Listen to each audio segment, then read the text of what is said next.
नमस्कार, लोक भारती चर्चा में आपका स्वागत है। आज हमारे साथ हैं सौरभ शुक्ला जी, जो वरिष्ठ पत्रकार हैं, हमारे बीच हैं।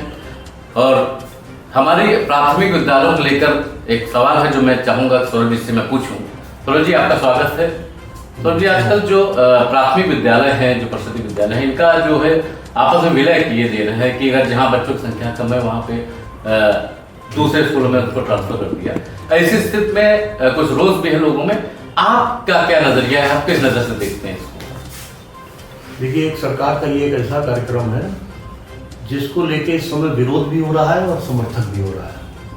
और अगर मेरे व्यक्तिगत विचारों की बात करें तो मैं भी उसमें हूँ कि कहीं सरकार विलय का निर्णय लेकर अच्छा कर रही है, लेकिन उस निर्णय में कहीं कुछ बिंदुओं की, कहीं कुछ चीज़ों की कमी है।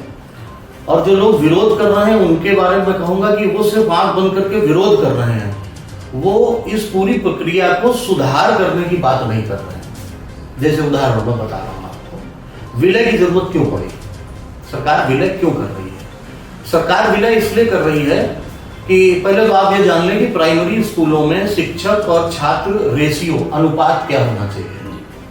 तो आनुपातिक दृष्टि से एक प्राथमिक विद्यालय में 30 छात्रों पर एक शिक्षक होना चाहिए। 30 छात्रों पर एक शिक्षक।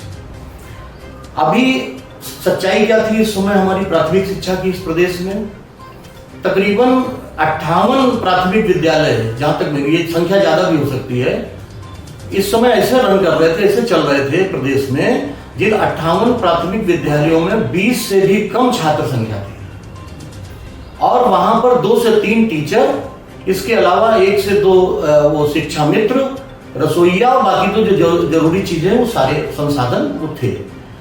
ये कितनों के लिए? 30 छात्रों के लिए, 20 से भी कम छात्रों के लिए। इसी तरीके से तकरीबन 15 से ज्यादा ऐसे विद्यालय, प्राथमिक विद्यालय इस प्रदेश में हैं जिनमें छात्र संख्या शून्य है। क्या आपको लगता है कि मैं सच बोल रहा हूँ? छात्र संख्या शून्य है। वहां भी शिक्षक है, वहां भी रसोईया है, वहां भी शिक्षा मित्र है। तो जो विरोध कर रहे हैं, क्या उनको नहीं दिख रहा है कि हमारे संसाधनों का ये दुरुपयोग हो रहा है? एक शिक्षक जाता है एक विद्यालय में और सिर्फ दीवारों को देखकर टाइम पास करके चला आता है। क्या उसके साथ ये न्याय हो रहा है? उस शिक्षक को लग रहा है कि उसके साथ न्याय हो रहा है?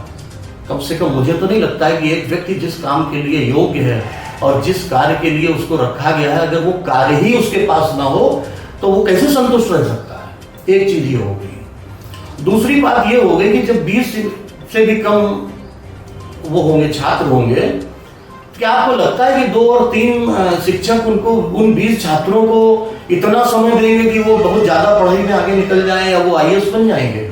वो 20 छात्रों पर भी ध्यान नहीं देते। वो उनको ये लगता है किसी भी तरीके से ये फॉर्मेलिटी यहाँ निपटाई है। ऐसे में हमारी प्रदेश सरकार ने ये डिसीजन लिया कि जो कम छात्र संख्या वाले प्राथमिक विद्यालय हैं उनका सम्मिलियन, मर्जर, उन पास के उन विद्यालयों में कर दिया जाए जो संसाधनों की दृष्टि से भी सक्षम है और छात्र संख्या की दृष्टि से भी सक्षम है। होगा क्या इससे? जो सरकार की जो मंशा है, जो सरकार ने सोचा, होगा ये इससे कि जो कम छात्र संख्या वाले जो स्कूल, जिनका विलय होगा बड़े स्कूलों में, तो जो 10, 20, 25 छात्र हैं, उन छात्रों को बड़े स्कूल में जाने का, बड़े संसाधनों के बीच पढ़ने का मौका मिलेगा। नेचुरली उनके साथ ये न्याय होगा। ये बात सरकार की सही है, ये मैं मान लेता हूं। अब इसके बाद आता है इनका पक्ष, शिक्षक नेताओं का। तो शिक्षक नेताओं का कहना है कि इससे ये सरकार की एक साजिश है जिससे वो शिक्षक संख्या कम करना चाहते हैं। तो इसके लिए सरकार ने उनको पूरी तरह आश्वस्त कर दिया है कि एक भी शिक्षक ना तो हटाया जाएगा और ना शिक्षकों की भर्ती पर कोई रोक लगने जा रही है। एक चीज। इसके बाद जो विरोध करने वाले हैं वो ये कह रहे हैं कि साहब दूर दूर तक जाना पड़ेगा बच्चों को पढ़ने के लिए, जिससे कि छात्र संख्या और गिर सकती है। जो ड्रॉप आउट कर जाते हैं छात्र, बीच से पढ़ाई छोड़ जाते हैं, उनकी संख्या बढ़ जाएगी। इस बात से मैं थोड़ा सहमत हूँ। ये बात तार्किक है।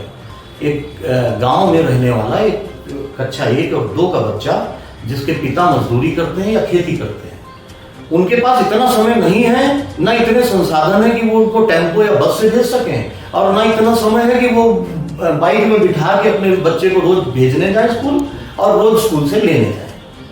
अगर इतना हो तो जो हिंदुस्तान में जो ट्रेंड चल रहा है, जिसके पास इतने संसाधन है उसके बच्चे प्राथमिक स्कूलों में पढ़ ही नहीं रहे।